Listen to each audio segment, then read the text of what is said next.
menjadi mereka tidak beriman, tidak mempercayai tentang hari kebangkitan di padang mahsyar. Jadi bila tak percaya tu, antara pertanyaan mereka ialah pada ayat yang ke-47 tu, wa kanu yaquluna, mereka mengatakan, mereka berkata, aiza mitna, adakah kami ni bila dah mati, dah lama mati, ya,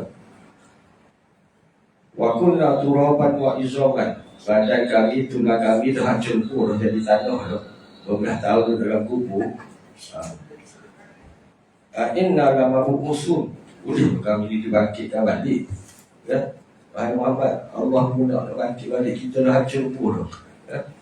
Awa'aba'unal awwadun, macam mana dengan tok nenek moyang kami dulu, lagi lama dah mati, kan, dah bangkit macam mana, kan? Adalah soalan mereka. Kul, pada ayat yang ke-49, Kul innal awwalina wal akhirina, kata Allah Ta'ala, wahai Muhammad, bagi tahu, ajar pada mereka, dakwah pada mereka, innal awwalina, orang-orang yang terdahulu, dan juga wal akhirina, yang terkemudian, semua makhluk bila mati sampai masuk apa dia, lama jumu'una ila miqati yaumin ma'lum, semua akan dibangkitkan, kami akan kumpulkan di satu tempat yang telah ditetapkan, iaitu pada mahsyar. Semua. Ayat 50, lama jumu'una, mereka pasti akan dikumpulkan ila miqati yaumin ma'lum, pada satu tempat yang Allah Ta'ala telah tetapkan, pada waktu yang telah ditetapkan juga, iaitu pada mahsyar, bila hari kebangkitan esok. Semua sekali, bukan setakat mu yang tak beriman, tu nenek moyangmu dulu, Muhammad terdahulu aku bangkit, semua sekali. Untuk hari perhitungan pembalasan. Pada ayat 51, summa innakum ayyuhad dallunal mukazzibun, kemudian innakum ayyuhad dallun, wahai orang-orang yang sesat, kata Allah Ta'ala, orang-orang yang sesat, al-mukazzibun, dan juga orang-orang yang mendustakan. Dua Allah sandarkan pada kaum kufur, kafir. Yang pertama sesat, kemudian pembohong, pendusta. At-talunan apa ya? Kenapa? Mereka memilih jalan kesesatan, tak nak terima hidayah, tak nak terima petunjuk. Walaupun Nabi Muhammad ajar gini, dakwah cara lembut gini, tetap tak nak terima beriman dengan Allah Ta'ala, tak nak terima agama Allah Ta'ala. Bahkan bukan setakat tak beriman, tak nak percaya dah, al-mukazzibuna, mereka mendusta juga, menolak terus, memperlekehkan, menafikan, mempersendakan apa yang dibawa oleh Nabi Muhammad SAW. Tak nak beriman tu satu hal pun, satu hal dah, tak nak percaya tentang hari kebangkitan, tentang Allah Ta'ala, syukur neraka, satu hal. Bahkan apa yang dibawa oleh Nabi Muhammad dipersendakan pula, diperlekehkan, didustakan. Jadi berganda pula, dia punya salah. Summa innakum ayyuhad dallun, wahai orang-orang yang sesat dan orang-orang yang mendustakan. Balasannya apa dia? La'akiluna min syadarin min zakum, kamu esok duduk dalam neraka, aku akan sediakan. La'akiluna, kamu akan makan, makanan ahli neraka, min zakum, buah zakum, makanan. Dalam syurga ada makan minum, dalam neraka pun ada juga, ya? Dalam syurga sihat walafiat, gembira, ada makan minum. Dalam neraka menderita pun, sakit pun, ada makan minum. Macam kita lah, sihat pun kita makan, tak sihat pun lalu juga, ya? Habis je, kan? La'akiluna min syadarin min zakum, kamu akan makan makanan dalam syurga, nama dia zakum. Famali'una min halbutun, bahkan kamu makan buah zakum tu penuh perut. Makanlah, walaupun makanan itu sebagai satu azab siksa, tapi tetap akan makan, tak kenyang-kenyang. takkan kenyang. Makan-makan walaupun sakit apa gini-gini akan makan penuh buah kamu. Buah zakum. Kalau ingat dari kuliah yang lepas tentang syurga ni, pokok yang paling besar dalam syurga namanya pokok tuba. Ya, kalau ingat lagi kan. Dalam neraka zakum ni banyak berbahasa ulama tafsir. Pokok paling besar dalam neraka, dalam besar, mengeluarkan buah yang lebat. Buah ni jadi makanan ahli neraka. Buah ni jenis busuk, pahit. Apa dia lagi? Yang serti dengannya lah. Buah yang beracun disediakan untuk ahli neraka.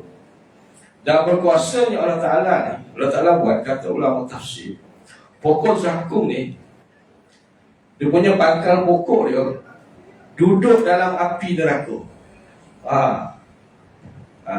Duduk dalam api neraka, pangkal pokok dia tu, akar dia tu naik besar, buah lebat untuk makanan ahli neraka. Kuasa Allah Ta'ala, kehebatan Allah Ta'ala,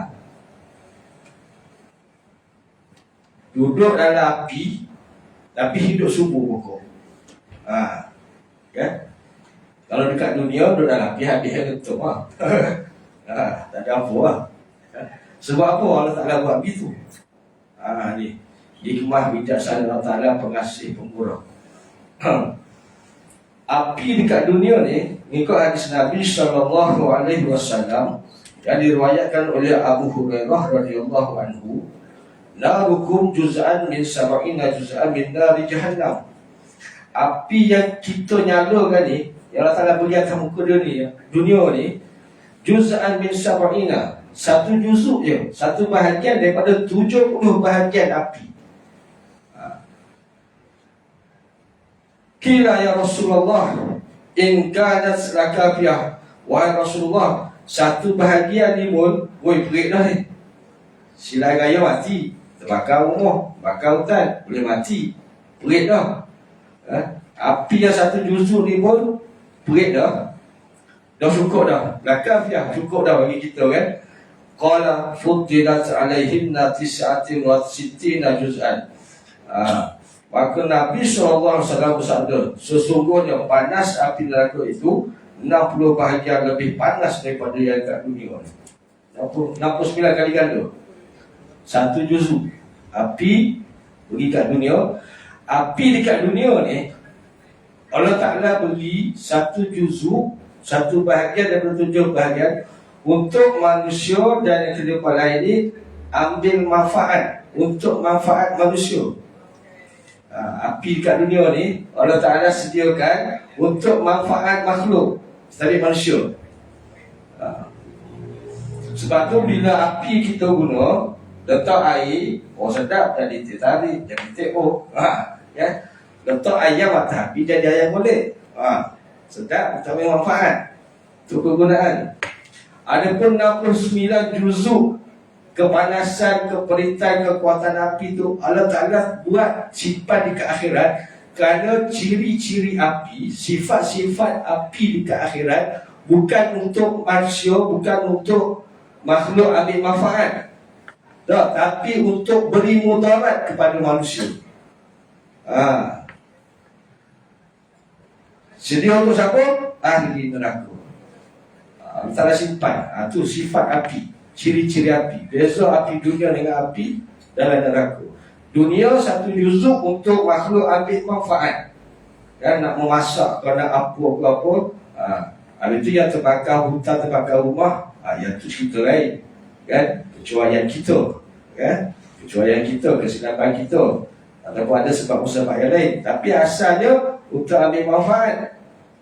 Dalam pada ambil manfaat pun sikit sebanyak kerana kecuaian manusia memberi mudarat juga pada kita, kan. Yang pepatah Melayu sebut, api ni masa kecil jadi kawan, bila besar jadi lawan. Betul lah tu. Ada pun api neraka bukan untuk ambil manfaat, tapi sebagai beri mudarat kepada penghuni neraka. Perit. Fasha makan buah zakum. Fasyaribuna alaihi minal ahmim. Bila dah panas kena bakar, tak payah pergi jauh. Kita sendiri musim panas ni, duduk tengah panas, dah aku cari air. Ahli neraka lebih lagi, sebab panas dia sebagai satu azab seksa. Dunia ni panas ni orang kata sebagai kejadian alam, fenomena alam biasa panas. Dalam neraka panas itu sebagai satu azab. Bila dah panas ni cari air dah aku, tak apa Allah Ta'ala sediakan, silakan ahli neraka. Fasyaribuna syurbal him, tapi minuman mereka ialah al-him, air panas yang menggelegak. Dah menggelegak, busuk, berlendir apa semua ambil. Nak tak nak, mu kena minum. Mu tak ada pilihan. Mu rasa lapar, nak tak nak, mu kena makan. Kerana makan dan minum ahli neraka sebagai satu azab. Makan dan minum ahli syurga sebagai satu nikmat. Atas dunia, makan dan minum kita sebagai satu keperluan, kelangsungan hidup. Kita ada pilihan. Nak makan ni boleh, nak makan tu, minum ni boleh. Yang ni, ni tak boleh, agama haramkan. Yang ni boleh, silakan. Tinggal nak tak nak je. Ada selera ke tak ada selera? Ada pilihan. Ada pun ahli neraka, sorry. Macam mana keadaan mumpung, guna makan, guna minum. Buah yang beracun, buah yang busuk, yang tak sedap sebagai satu azab, dahaga, minum air, ambil air menggelegak. Dengan busuknya, dengan apa semua, sebagai satu azab. Fasyaribuna syurbal him, dan kamu akan minum air dalam neraka besok tu. Syurbal him seperti mana minumnya al-him, unta yang sakit. Al-him sini, unta, satu tafsiran, unta yang minum air yang banyak tapi tetap tidak menghilangkan haus dia, dahaga dia. Pernah tengok unta minum air? Tak pernah kan? Kalau tengok satu kolah habis 10 saat habis, bulu habis, unta minum air janganlah. Dia nak memenuhkan kantung dia kan. Satu kolah sekejap habis. Macam kita lah, dahaga sangat, sebotol sekejap dia habis tu. Habis setengah botol, seteguk lah. Kalau tak Arab ni, dia minum air kes. Kalau tak Arab, dia suka minum air kes. Air kes kolah, sebotol habis. Sekali teguk, sekali letak di mulut, laju dia telan. Jadi cara minum ahli neraka ialah seumpama unta yang minum air, minum banyak pun tak hilang dahaga. Satu. Yang kedua, al-him ni kata pandangan yang lain pula, asal kataan daripada ahyamu. Ahyamu ni unta yang sakit. Satu penyakit pada unta, bila dia makan, dia minum pun dia tak sihat. Dia makan pun tak kenyang, dia minum banyak mana pun tak akan kenyang. Dia akan berterusan sakit, bawa sampai ke mati. Sepatutnya bila tak sihat, dia sakit ni, makan, minum, insyaAllah sikit-sikit makin sihat. Tapi jenis unta berpenyakit, kalau dia makan banyak mana pun, dia minum banyak mana pun, al-him ni, dia tak sakit, dia tak kenyang, tak hilang dahaga, bahkan berterusan sakit hingga bawa sampai kematian. Maka ahli neraka macam tu juga. Dia makan banyak mana pun tak kenyang, dia minum air banyak mana pun tak hilang haus dia, dan dia akan kekal sakit. Sebagai satu azab. Kenapa tak makan tak kenyang, minum tak hilang dahaga? Kalau makan kenyang, minum hilang dahaga, mana ada waktu rehat dia sekejap, ada waktu lapar dia, dah kenyang dia makan. Tidak. Jenis neraka bukan macam tu. Azab seksa yang berterusan. Sebab tu Allah Ta'ala jadikan tak kenyang, tak dahaga, tak hilang dahaga. Dia berterusan. Sampai bila? Cuma beza di alam akhirat, kita sedia maklum, abadan selamanya. Dunia sementara, mati. Tu syurbal him.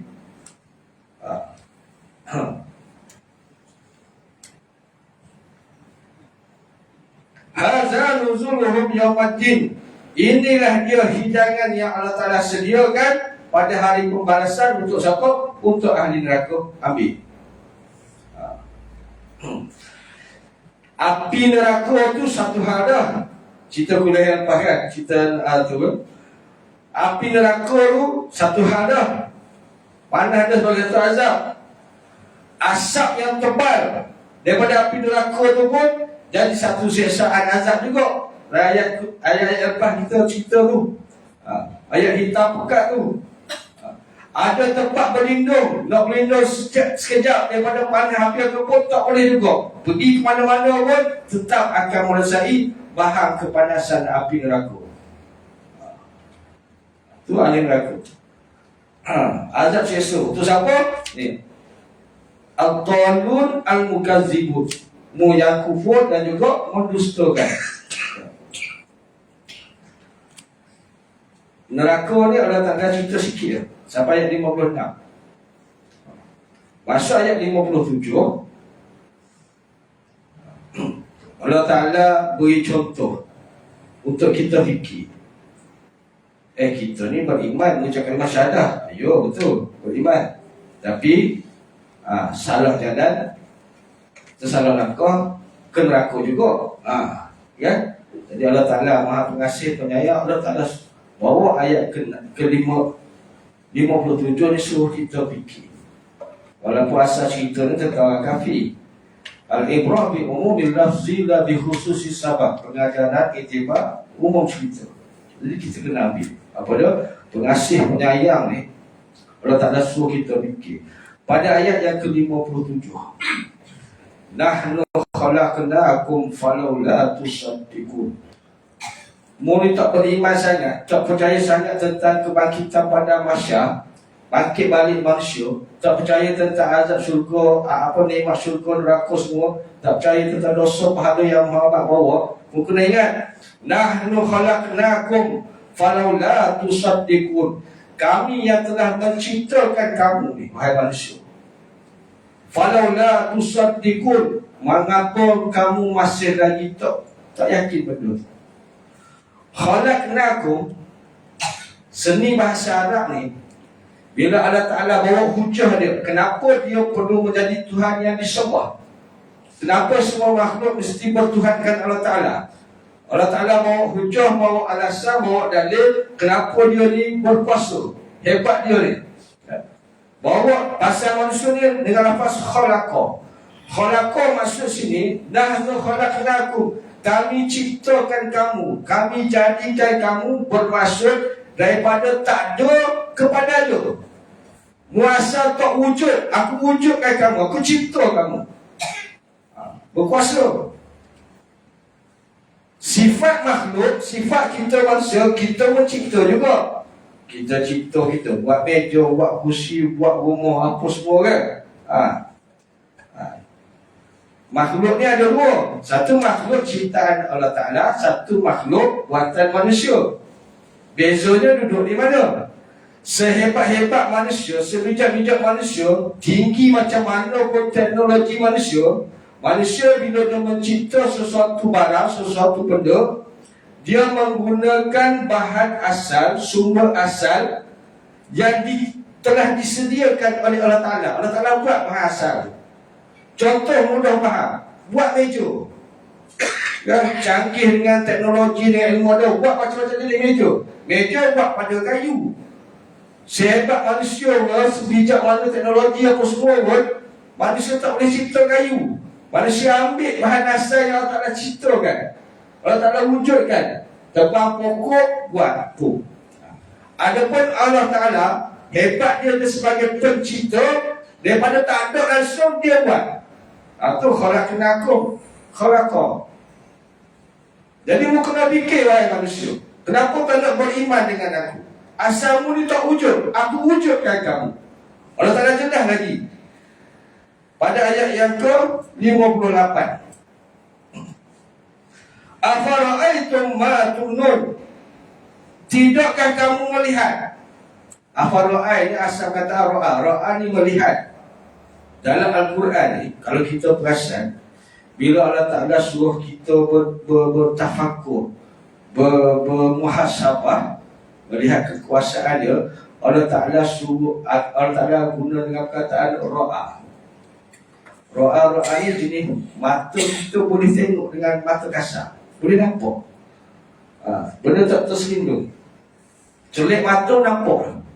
Itu mudah faham. Jadi apa dia? Allah Ta'ala bagi hujah dia pada batang tubuh kita. Batang tubuh kita ialah celik mata nampak orang. Itu orang buta belakang kita. Itu special case. Itu hal lain. Dia cerita orang celik. Afara'aitum ma tumnun, tidakkah kamu melihat, tidakkah kamu perhatikan ma tumnun, apa yang kamu pancut, apa yang kamu pancarkan, apa yang kamu keluarkan. Tumnun ni maknanya air mani, penciptaan manusia. Wahai manusia, mu tengok kekuasaan aku, mu tengok kebesaran aku, macam mana aku cipta manusia. Mu tengok pada kejadian diri kamu sendiri, batang tubuh kamu, tengok anak bini kamu, tengok manusia lain. Bagaimana? Ma tumnun, tercipta manusia daripada pancutan air mani. Kita boleh belajar sains kan? Pancutan air mani itu berjuta. Sekali air mani keluar, berjuta, apa nama ni? Sperma itu kan keluar berjuta. Berjuta-juta tu satu je yang boleh disenyawakan oleh benih perempuan kan? Satu je. Jadi kita sebenarnya adalah mana kita di satu pilih ni. Kan? Berjuta-juta bergebuk nak senyawa dengan benih perempuan. Satu dapat berjaya, siapa satu? Kita ni lah. Hebat sebenarnya kita ni. Kan? Antum takhluqunahu am nahnul khaliqun. Ketika pasangan tu dia keluar air mani bersenyawa terus kata jadi benih. Jadi benih. Dengan izin Allah Ta'ala, dengan kudrat kehendak Allah Ta'ala. Bila jadi benih, jadi baby lah. Mudah cerita kan. Jadi baby. Antum takhluqunahu. Benih yang boleh senyawa jadi baby ni, siapa yang buat? Membuat am nahnul khaliqun, ataupun aku yang buat. Dia jadi hidup baby ni. Allah Ta'ala suruh kita fikir. Bila dah jadi baby, alhamdulillah, jantina baby dalam perut ni, mu yang tentukan ataupun kami, Allah Ta'ala yang tentukan lelaki perempuan. Hidup baby ni, warna kulit dia siapa yang tentukan? Manusia ke Allah Ta'ala? Hidup baby dalam perut ni, ajal dia siapa yang tetapkan? Kamu sebagai mak ayah ataupun aku sebagai Tuhan yang disembah? Tetapkan bila dia mati, di mana, pukul berapa, hari apa, macam mana mati dia. Afara'aitum ma tumnun, tidakkah kamu melihat pada penciptaan manusia ni, asal pancut air mani ni, bersenyawa hidup ni, hidup baby, hidup manusia dalam perut ni, siapa yang hidup ni? Allah Ta'ala aku manusia. Allah Ta'ala suruh kita fikir.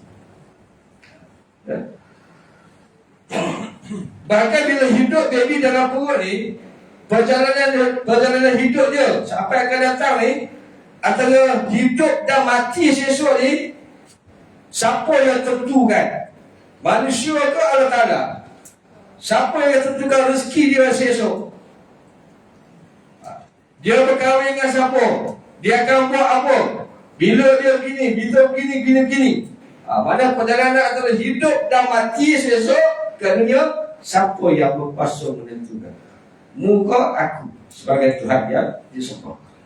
Allah Ta'ala suruh kita fikir. Allah Ta'ala bagi hujah tu, sekutu itu lah.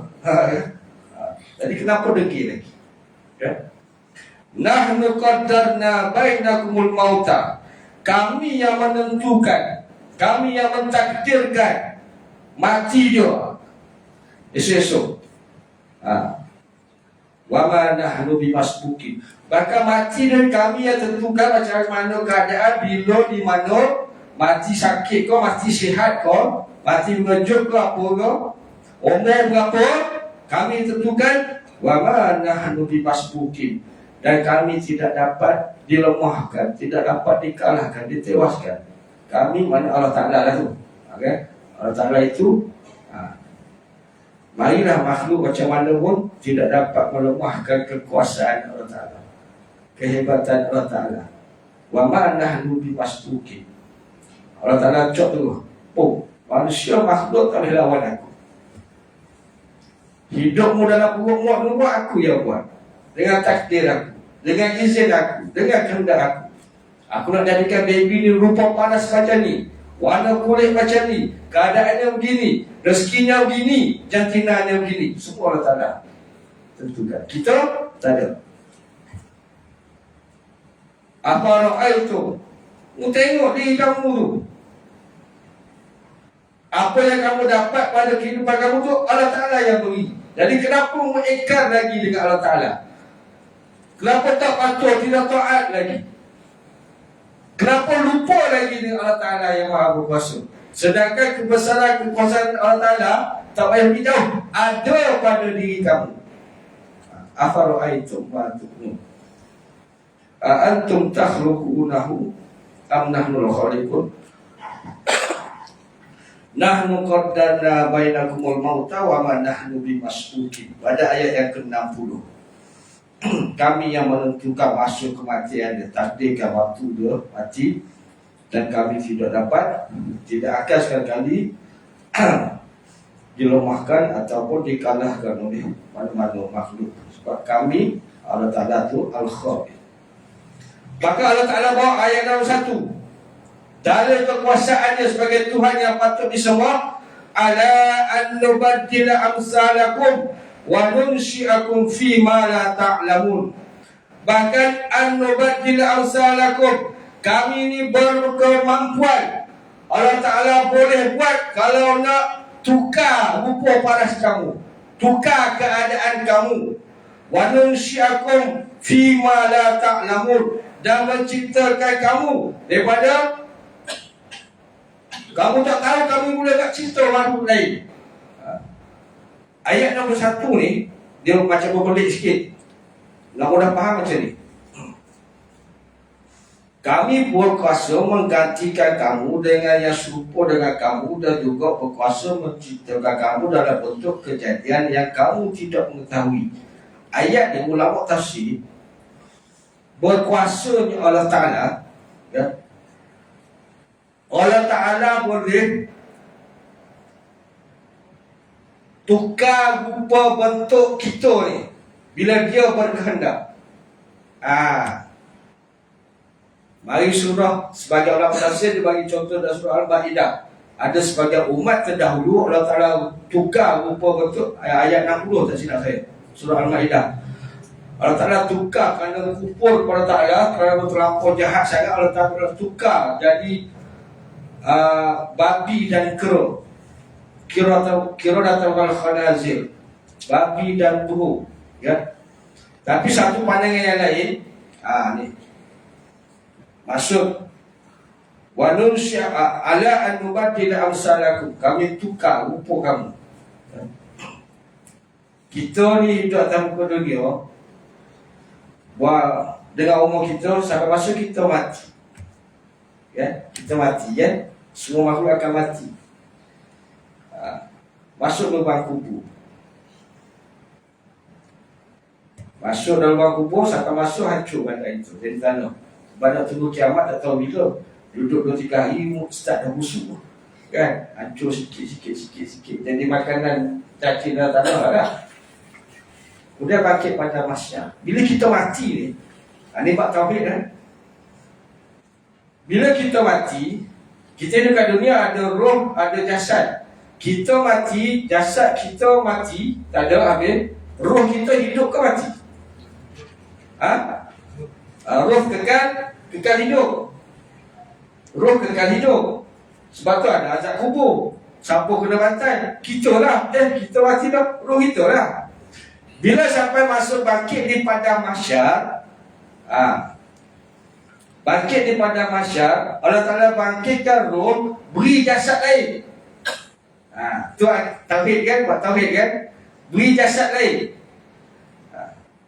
Bila beri jasad lain ni, kalau kita perhatikan hadis-hadis tentang manusia dibangkit pada mahsyar, bila bangkit pada mahsyar, manusia ni macam-macam rupa Allah Ta'ala buat. Tak sama macam kat dunia ni pun ada. Atas dunia berjalan dengan dua kaki. Ada manusia bangkit pada mahsyar berjalan dengan perut dia, berjalan dengan muka dia. Ni ala an nubaddil alsarakum, kami boleh tukar. Bangkit pada mahsyar, kami berkuasa. Dan juga ayat yang ni, ayat tentang dalil khalaqnakum daripada air mani dan juga rupa ni, dia berkait dengan ayat yang sebelum tu. Ayat 48 ni yang orang kafir bertikai kan, boleh bangkit semula ke? Wa kanu yaquluna iza misna wa kunna turaban wa izaman a inna lamabqusun aw abauna awwalun. Boleh bangkit semula ke? Dah lama mati, dah hancur pun semua. Allah Ta'ala nak jawab ni Sebab apa? Betul Allah Ta'ala bagi contoh awal tadi, asal manusia daripada tak ada kepada ada, aku boleh buat. Apatah lagi tentang bangkit di padang mahsyar, benda yang dah sedia ada dah. Sedia ada dah. Takkan aku tak boleh buat apa yang sedia ada? Roh kita ada dah. Cuma tukar beri baju baru, jasad baru je. Mu asal mu tak wujud, aku boleh buat. Takkan benda pada mahsyar, bangkit pada mahsyar makhluk ni, benda sedia ada, aku tak boleh buat. Lebih-lebih lagi aku boleh buat. Bahkan aku boleh tukar pula, sesuai dengan amalan si fulan ni masih kat dalam muka dunia. Buruk benar amalan dia, buruk lah ciri-ciri dia bangkit pada mahsyar. Baik amalan dia, baiklah dia bangkit keadaan dia di padang mahsyar, aku boleh buat. Tu ayat 61.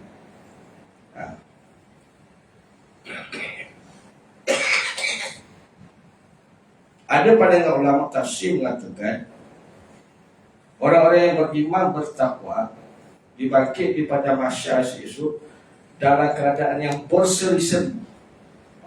Berseri-seri air muka dia, kejadian dia, tanda dia ni husnul khatimah dia, baiklah penghujung dia tu. Bangkit tu cantik dah. Bahkan ada hadis Nabi yang timur pakai pun, kalau kita tengok banyak kan. Antaranya yang bangkit pada mahsyar, leher dia panjang. Nabi sebut kan, leher panjang. Kan berubah lah tu keadaan. Kat dunia ni mana cari leher panjang. Kita tengok, kita kalau ada kita pun tak nak kan. Pelik sangat nampak lah. Adalah basuh-basuh luar tu kan jenis tu kan. Kita tengok pun nampak pelik kan. Sudah telinga sampai ke sini je. Nampak tak lawa kan. Tapi kat akhirat esok Allah terhatikan lawa. Siapa dia leher panjang, jenis tok-tok Bilal, yang melakukan azan kan. Dan banyak lagi lah hadis-hadis tentang kebangkitan manusia di padang mahsyar esok. Walaqad alimtumun nasy'atal ula falawla tazakkarun. Pada ayat yang 62 Allah Ta'ala teruskan lagi hujah. Asal manusia tak ada, aku boleh buat. Takkan pada mahsyar bangkit esok benda sedia ada dah, aku boleh buat lebih lagi. Boleh buat lebih-lebih lagi. Mudah bagi aku. Kenapa tak nak beriman lagi? Kenapa tak percaya lagi dengan ajaran Muhammad?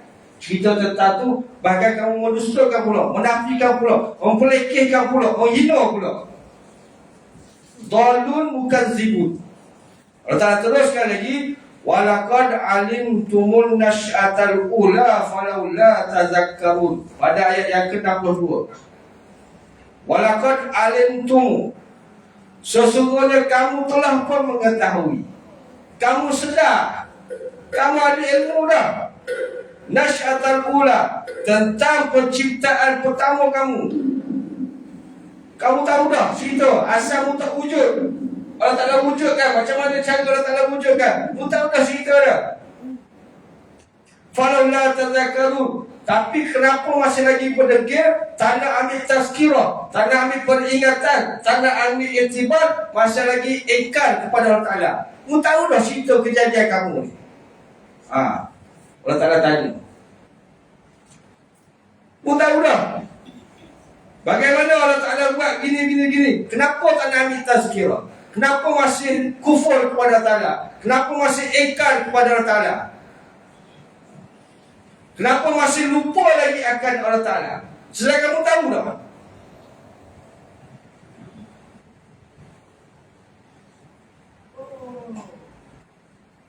Macam mana kita nak jawab sesuatu? Bila hisap kepada Allah Ta'ala, kalau Allah Ta'ala tanya begini, ya? Mudah-mudahan ni pemudah kan? Malaikat tanya pun ada dua lagi, ya? Malaikat dalam kubur kan? Apatah lagi Allah Ta'ala. Berhadapan semua Allah Ta'ala pada masyarakat. Tak tahu macam mana. Ya, ayat 62 ni pun kita pun mati kutu nak jawab macam mana, ya? Mu tahu dah cerita mu. Kenapa mu banyak lagi buat dosa? Mu lupa aku. Mu tidak mengagungkan aku. Mu kufur kepada aku. Tak ikut agama aku. Mu tahu dah cerita. Allah Ta'ala sebut dengan walaqad alimtumun nash'atal ula. Penciptaan kamu yang pertama daripada tak ada tu. Jadi wujud, jadi ada.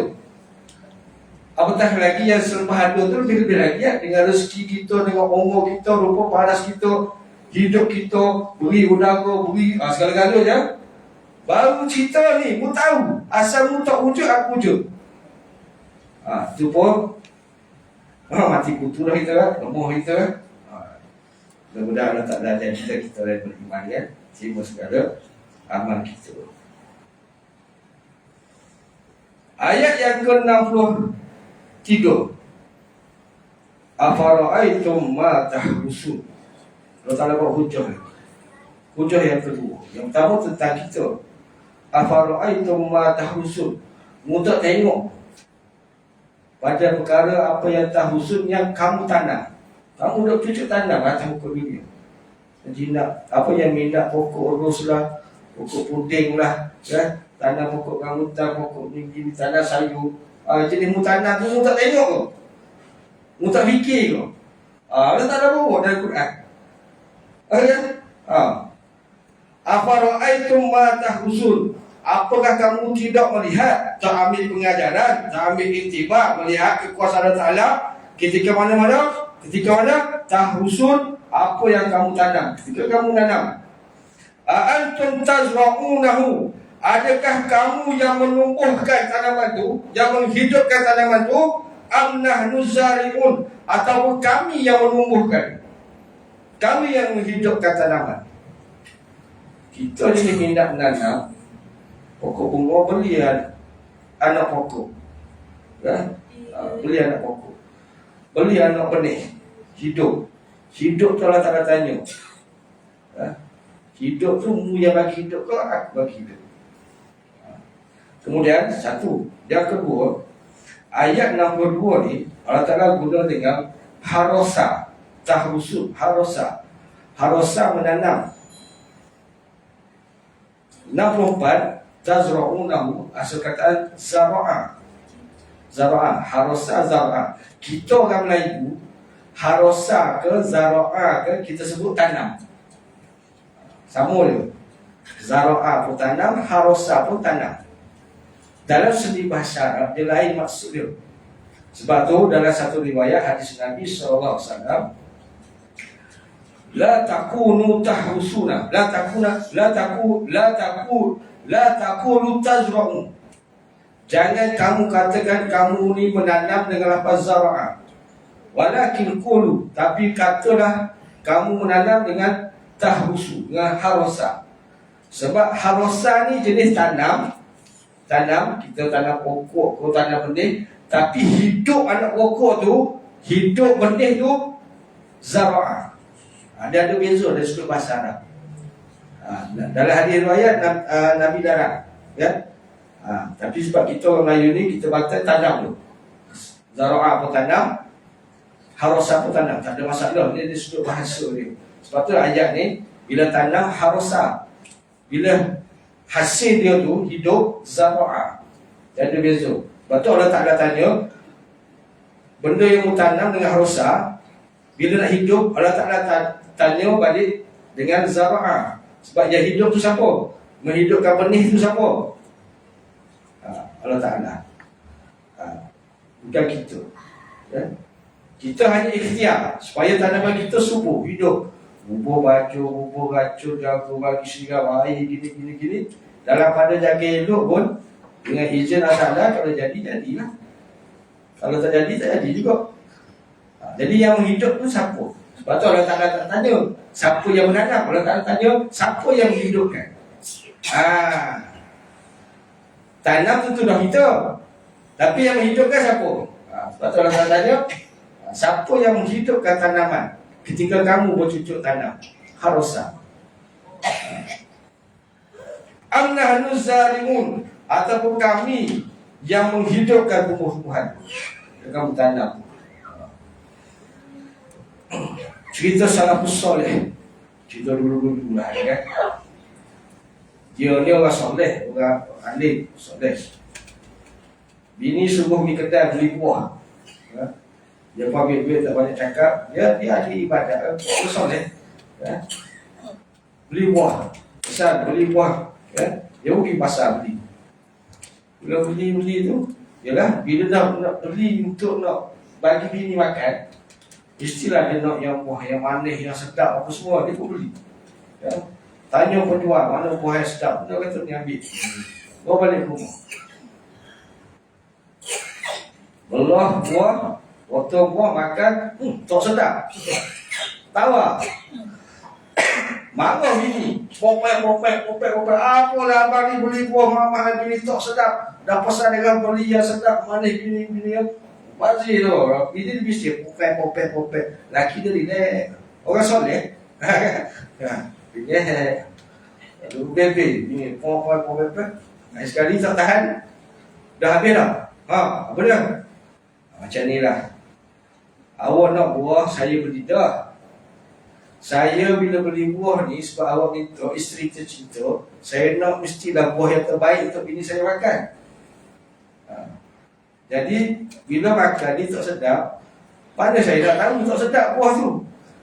Jadi awak bebe popek sini, bebe ke siapa? Bebe ke saya? Salah ke saya? Tak boleh.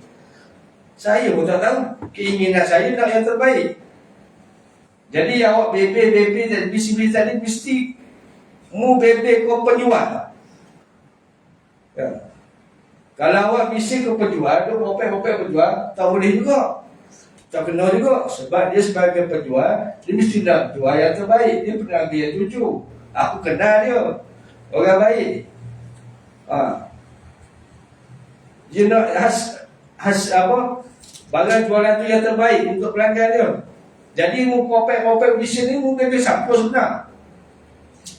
Pada saya atau pada penjual?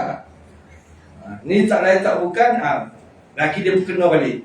Ni tak lain tak bukan, mesti mu bebe, mu bisi-bisi dan popek ni kepada yang menjadikan buah ni sedap tak sedap.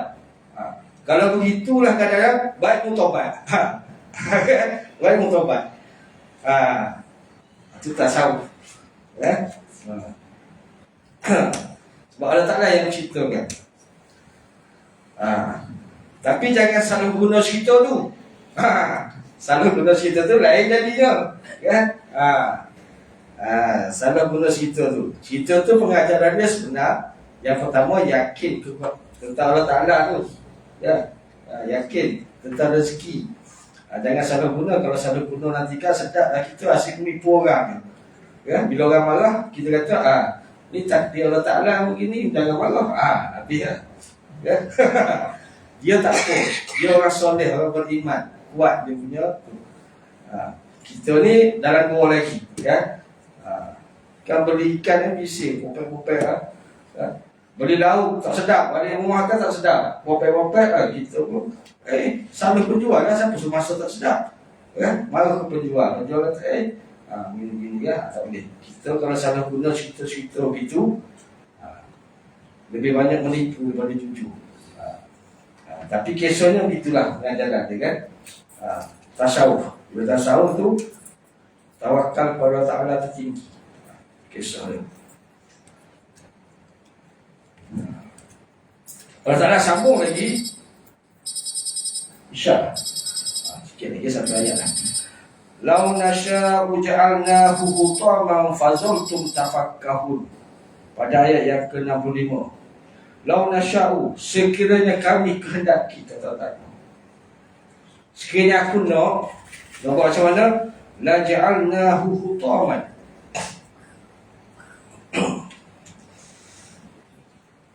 Mu tanam, mu rasa mu tanam benih grade A, benih terbaik dah. Tapi sekiranya kami kehendaki, la ja'alnahu hutaman fazultum tafakkahun.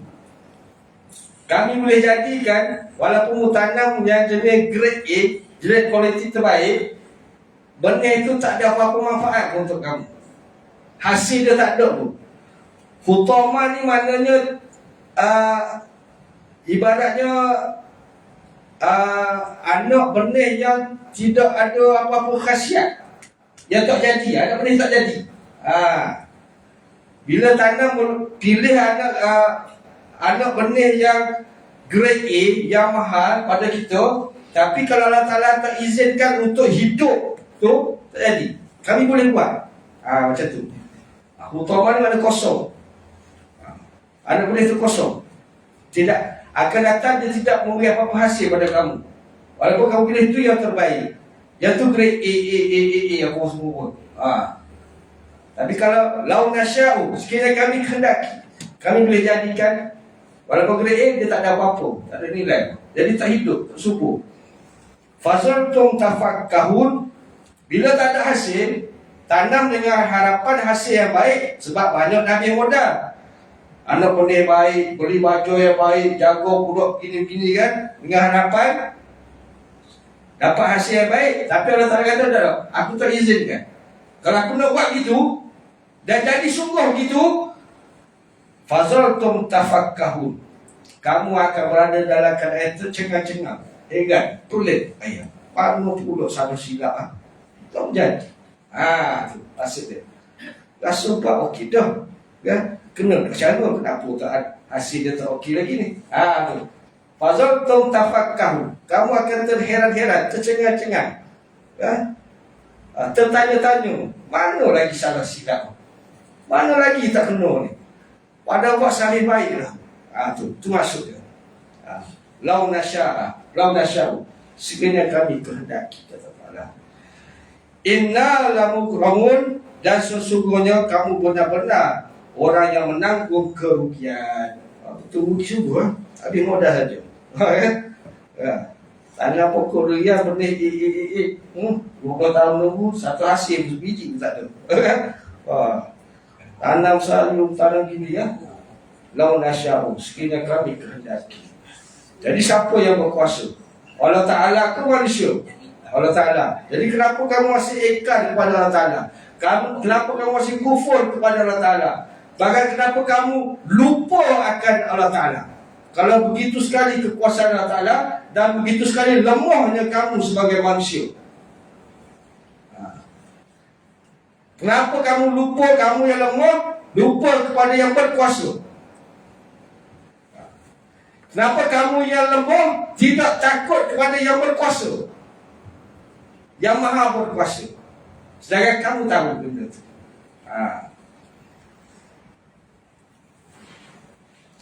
Bal nahnu mahrumun, sebagai penutup ayat yang ke 67. Berapa bulan ini? 7. Jangan lupa, nak jumpa balik ni 2 bulan lagi ni. Jangan lupa mana berhenti. Surah tinggi sebagai penutup kan ni, ke arah penutup. Bal nahnu mahrumun, bahkan kami kamu menyesal. Mahrumun ni maksudnya orang yang diharamkan, mana orang yang dihalang oleh Ta'ala untuk dapat hasil yang baik tadi. Walaupun kita dah pilih yang terbaik, usaha kita dah terbaik, tapi Allah Ta'ala tak izinkan, kamu memang akan terhalang untuk dapat hasil baik. Bila Allah Ta'ala menghalang, Allah tak izin, siapa yang boleh menghalang aku sebagai Tuhan yang disembah? Siapa yang boleh? Kita tengok orang ni, nampak bodoh-bodoh tu, hasil dia baik, bagus pula kan. Nampak beli benih murah contoh kan. Kan jago gitu-gitu tapi keluar hasil bagus pula. Kita yang keluar modal gini-gini tak menjadi hasil. Lau nasya'u, sekiranya kami kehendaki. Bila sebut lau, kita terjemahkan sebagai lau, bermaksud apa? Allah Ta'ala maha berkehendak. Apa yang dia nak buat, makhluk tak boleh halang. Itu lau dalam bahasa Arab, seni dia, seni bahasa dia. Lau nasya'u, sekiranya kami kehendaki, maka makhluk tak boleh nak menghalang. Dan bila bawa dengan lau, sekiranya kami kehendaki, maka Allah Ta'ala tahu apa yang terbaik untuk makhluknya, apa yang memberi manfaat, apa yang memudaratkan. Maka sebab tu ada perkara yang Allah Ta'ala suruh, ada perkara yang Allah Ta'ala larang. Kerana Allah Ta'ala lebih mengetahui. Dan ketika Allah Ta'ala meletakkan dengan lau, kan, sekiranya, kita terjemah sebagai sekiranya, lau nasya'u, sekiranya kami kehendaki, maknanya apa? Berkuasanya Allah Ta'ala. Kalau macam tu tahap,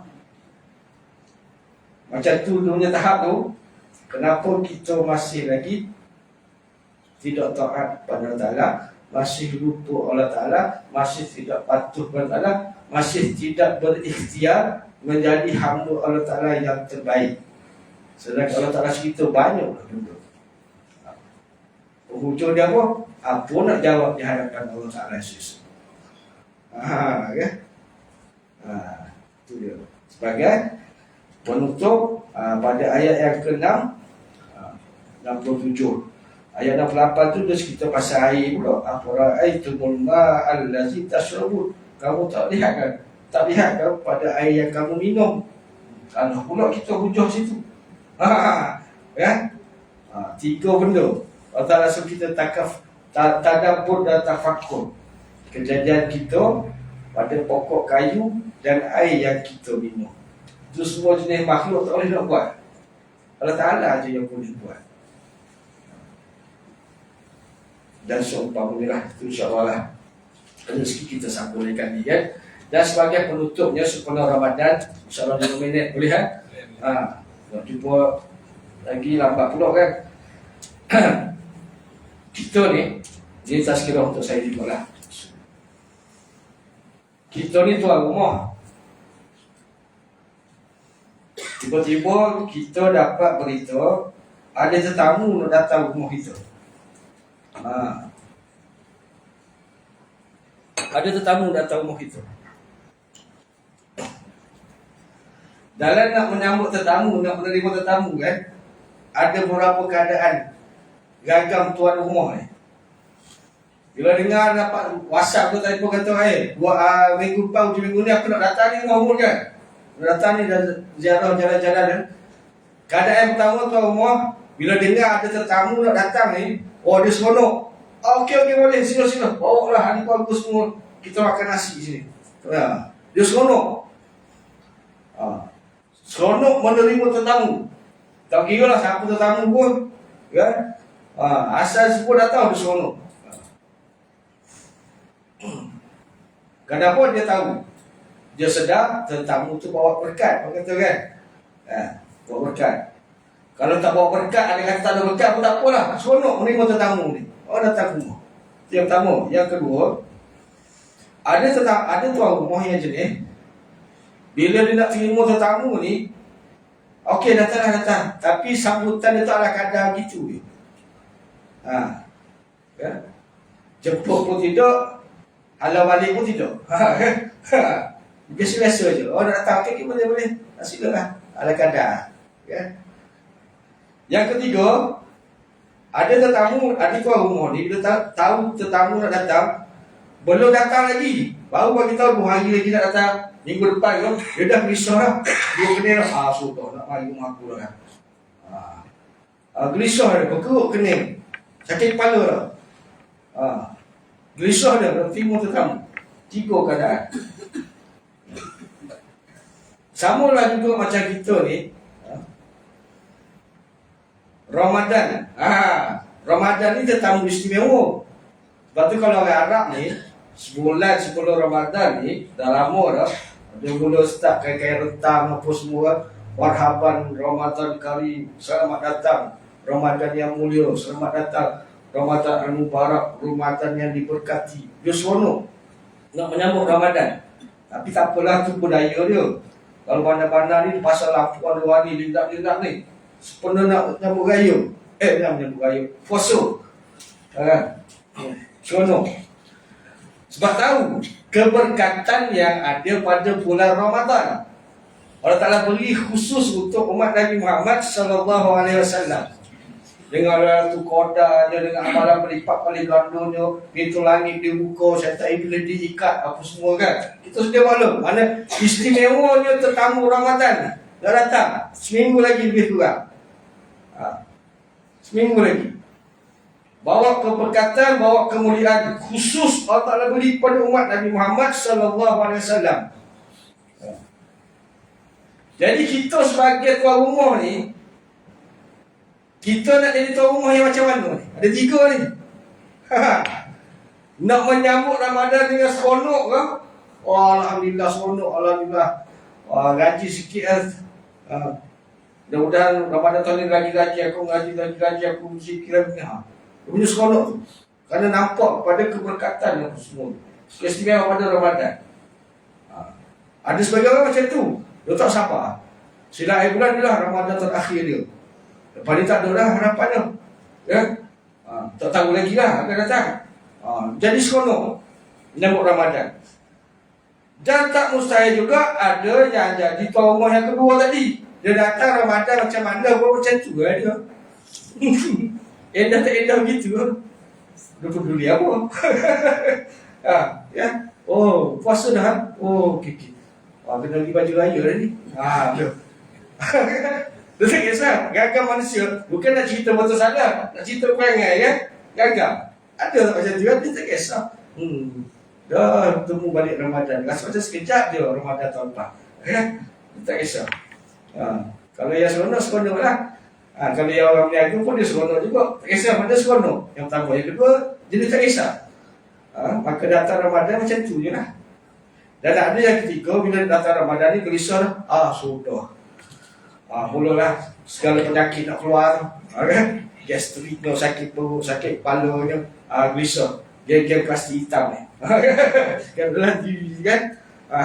Ada 3. Ada. 11 tahun, 11 bulan sihat, tiba-tiba seminggu nak puasa, dah mula sakit-sakit badan dah. Dia tak seronok kan? Hati perut dia tak seronok. Dia tahu tak kelebihan? Tahu. Yang kedua tadi dia tahu tak fadilat kelebihan Ramadan? Tahu. Yang pertama tahu. Semua tahu kelebihan. Tapi bagaimana kita punya feeling menyambut Ramadan tu kan? Kita pilihan nak yang mana? Kita nak duduk dalam ragam yang mana? Pertama, kedua, ketiga. Kan? Bukan cerita betul salah. Nak ceritanya keseronokan tu kita nak pilih yang mana ya? Manfaat tu besar tu. Nak yang ketiga silakan nak macam mana. Dah tu pilihan dia. Tak berdosa rugi je lah kan? Dia cari helah kan? Cari helah tak puasa kan? Kalau yang usul tu nak cerita lah. Dalam keadaan biasa kan? Kita pilih mana yang terbaik untuk Ramadan kita, untuk tahun ini kan? Sebab tu Allah Ta'ala sebut pada ayat Ramadan surah Al-Baqarah ayat 183, ya ayyuhallazina amanu kutiba alaikumusiyam kama kutiba alal ladzina min qablikum la'allakum tattaqun. Penghujung ayat dia, wahai orang-orang yang beriman, Allah Ta'ala tetapkan puasa sebagaimana umat terdahulu.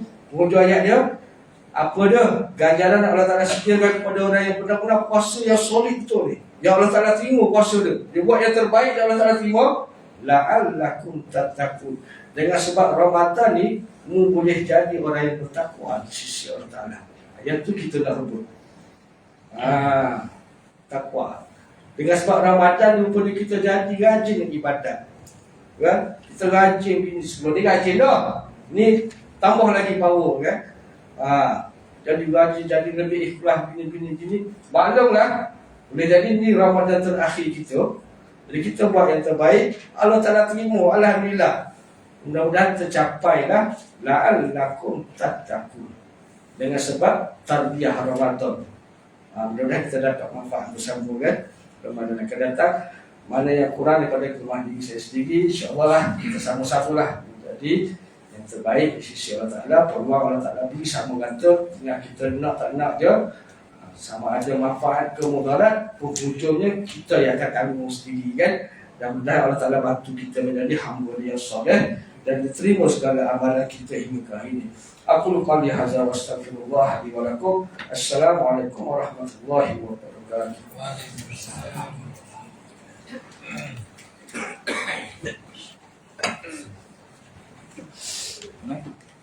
Alhamdulillah, terima kasih ucapkan kepada bagi Ustaz atas kongsian pada malam ini. Semoga kita ambil pelajaran apa yang telah disampaikan. Jadi untuk makluman pada malam esok kita akan bersama Ustaz lagi. Jadi jumpalah tuan-tuan dan puan hadir lagi pada malam esok. Sekian, Assalamualaikum warahmatullahi wabarakatuh.